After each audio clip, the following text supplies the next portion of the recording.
kalau saya punya persamaan seperti ini, oke, saya tuliskan lagi ulang ya. Jadi itu adalah tegangan geser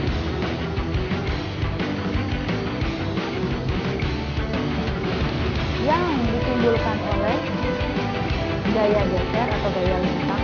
Nah, tetapi gaya geser itu akan menjadi tau akan sama dengan 0 apabila Y-nya plus minus H per 2. Ya dong? Plus minus H per 2 itu berarti apa?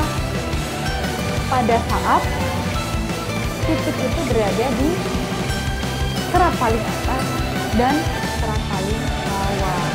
Nah, padahal kalau tegangan lentur akan menyebabkan serat yang paling atas.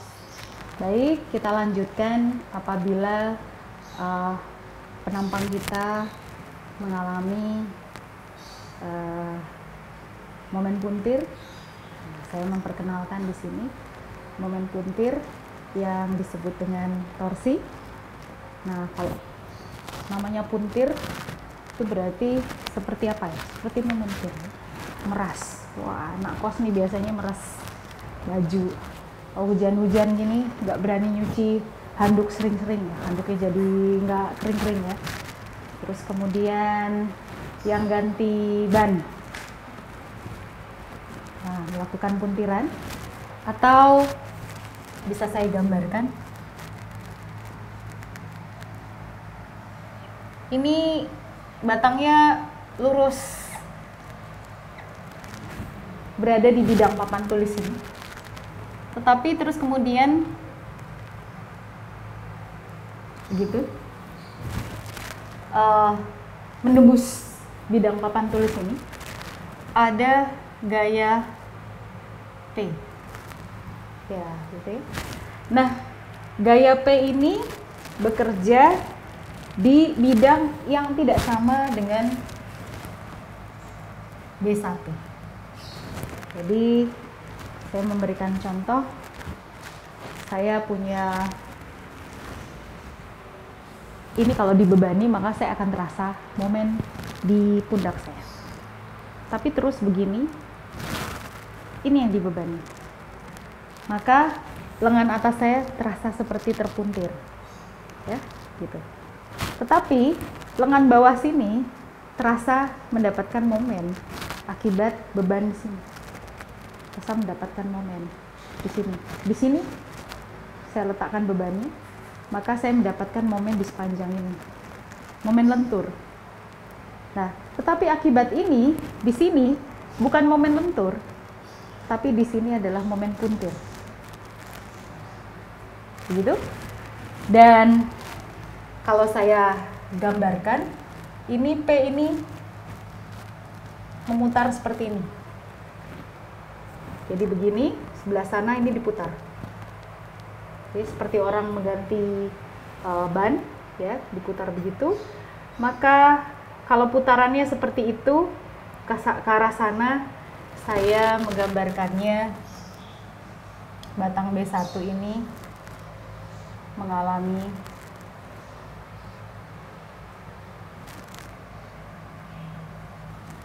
itu, ya, karena berputar. Kalau memeras baju begitu ya, ada nggak yang memeras baju begini? Tergantung ya, tangan kanan sama tangan kiri ya. Kalau memeras baju banyak yang begini ya, ke depan ya, apa ke belakang? Dan di ke belakang. Oke, kalau ke belakang berarti begini, ya, begini, begini. Oke. Ini versi saya, ya, dan ini versinya Dendi begini katanya. Oke, ya, gitu. Nah, kalau misalnya saya punya rumah, gimana ya, begini, ini ada atapnya, gitu. Terus saya punya balkon di sini. Saya punya rumah 2 lantai, saya punya balkon. Oh, 3 lantai lah.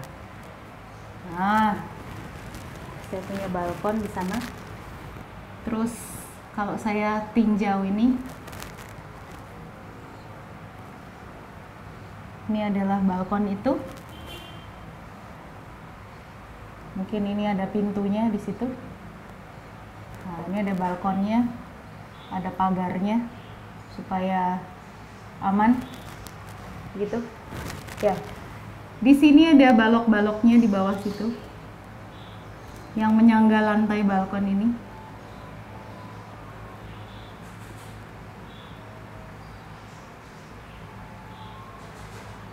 Oke, kira-kira begitu, ya. Dan di sini juga ada balok lagi di atasnya itu, di atasnya balok yang di bawah ini, kira-kira seperti itu, ya. Nah, apa yang terjadi dengan balok yang di sini? Nah, balok yang di sini gimana nih? Dia paling pinggir, sementara dia harus menyangga beban yang di sebelah sana. Jadi kemungkinan balok yang di pinggir sini dan di pinggir sana akan mengalami torsi. Jadi yang sana begitu ya, bukan begini, tetapi begitu. Sehingga mungkin torsinya gini ya, gitu ya, masuk. Dan yang sebelah sini bagaimana? Gini ya, sebelah sini. Nah, kalau kita lihat yang sebelah sini kemungkinan aman jikalau ini seimbang, bebannya di sini seimbang. Jadi tidak ada puntiran. Nah, kalau terjadi puntiran, ya balkonnya begitu ya. Nah, ini tidak terjadi puntiran. Yang terjadi puntiran mungkin sebelah sini sama sebelah sini. Sebelah sini seimbang. Jadi kurang lebih seperti ini gambarannya bekerjanya gaya torsi pada bangunan. Saya ambil contoh sederhana, sebuah pipa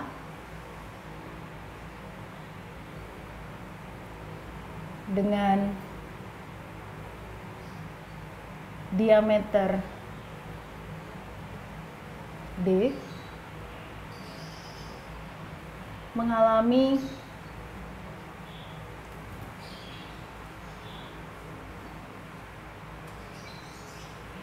model gaya torsi seperti yang dipilih Dendi, ya, begini, berarti begitu.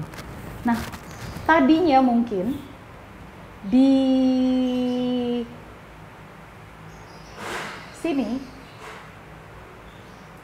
kita beri tanda kotak yang sangat bagus, rapi. Setelah terjadinya torsi, kemungkinan ini kotaknya udah bergeser gitu ya. Yang begitu mungkin dia turun sedikit. Bisa jadi malah begini, malah, ya kan? Bisa jadi begitu. Karena terjadi perputaran. Jadi yang tadinya di situ mungkin dia bisa bergeser. Ya. Oke. Bagaimana dengan penampangnya? Bekerjanya torsi itu di penampang seperti apa? Saya gambarkan. Ini saya punya penampang. Ini saya perbesar.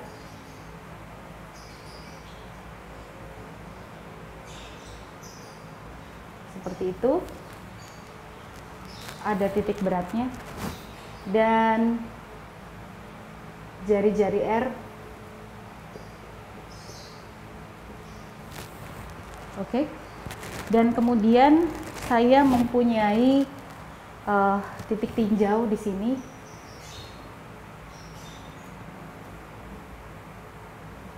R kecil. Dan saya mempunyai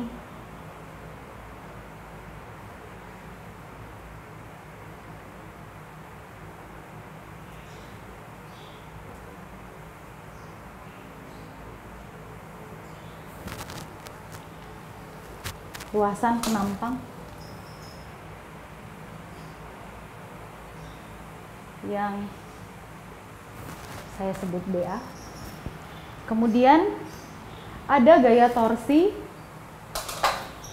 yang bekerja seperti ini yang menimbulkan tegangan torsi atau tegangan geser, ya, tegangan geser yang timbul karena torsi. Jadi tegangan geser juga sama, akibat torsi kita memberi simbol yang sama, tau.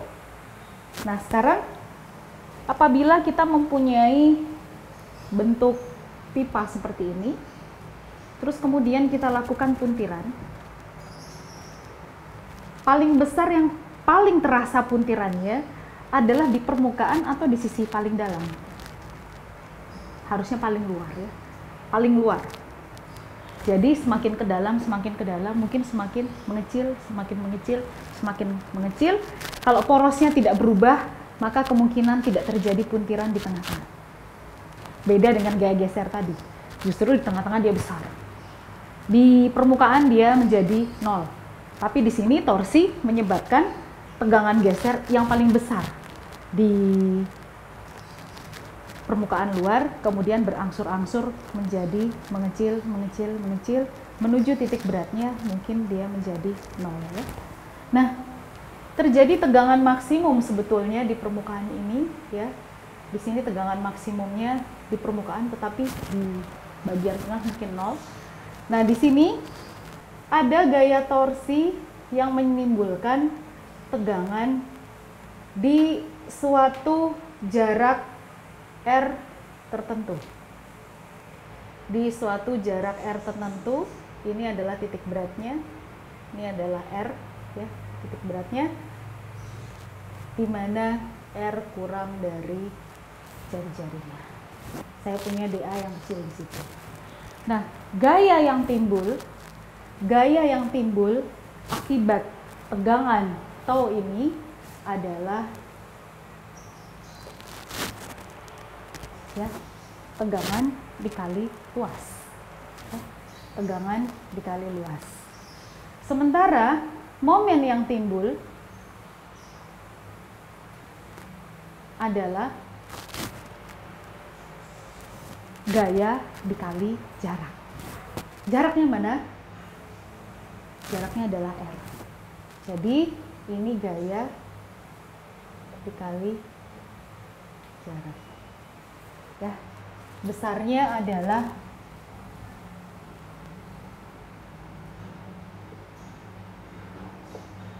jaraknya adalah R. Ya. Sampai sini mungkin cukup jelas, ya, gaya dikali jarak. Nah, kemudian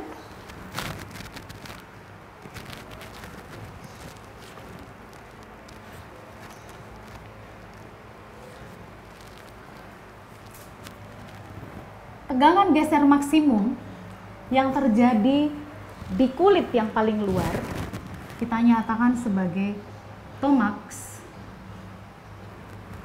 Sementara tegangan yang terjadi di kulit tertentu jaraknya dari titik pusat, yaitu sejarak R, adalah tau. Maka sebetulnya tau itu bisa kita nyatakan sebagai hubungannya dengan tegangan maksimum adalah R dibagi R. Bukan begitu? Ya, karena dia jaraknya di R. Ya. Sementara ini adalah jaraknya yang paling luar. Ya. Sehingga apabila saya masukkan ini begini, ya, beginikah, beginikah, ya, saya masukkan ke sini, saya mendapatkan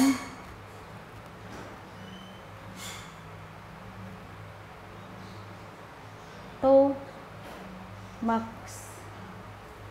dikalikan dengan R dibagi dengan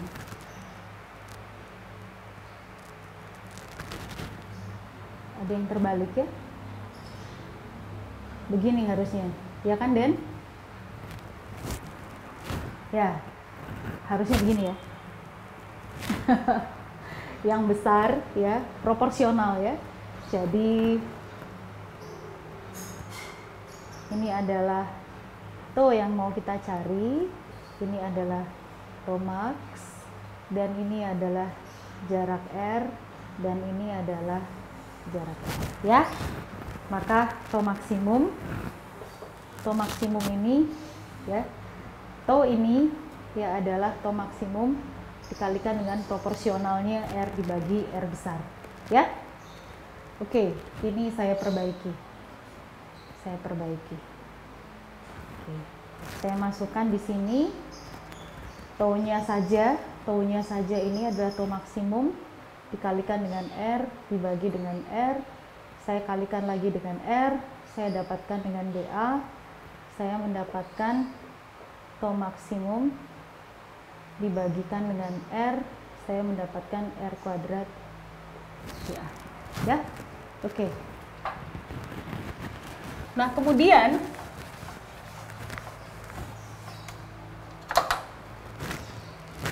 dari situ saya mendapatkan bahwa jumlah dari momen yang bekerja, ya ini kan momennya baru sebagian di dalam DA. Jadi jumlah momen yang bekerja di seluruh total di seluruh penampang itu ya adalah jumlah gaya torsi ya, seluruh gaya torsi itu di luasan total di seluruh luasan A, sehingga kalau saya integralkan saya mendapatkan to maksimum dibagi dengan R. Nah, ini kalau saya integralkan saya mendapatkan yang variabel adalah ini. Nah, ini disebut dengan inersia polar atau disingkat dengan IP, sehingga saya mendapatkan to maksimum dibagi dengan R dikalikan dengan inersia polar. Sehingga kalau kita mau cari berapa sih tegangan maksimum di permukaan luar, berapa sih ini?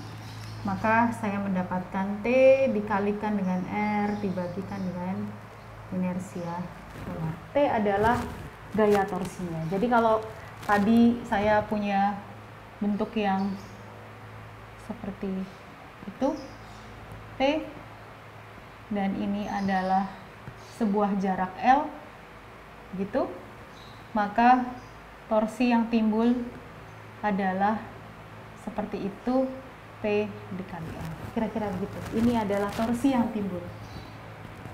Torsi setara dengan momen. Torsi setara dengan momen. Gaya dikalikan dengan jarak. Nah, kemudian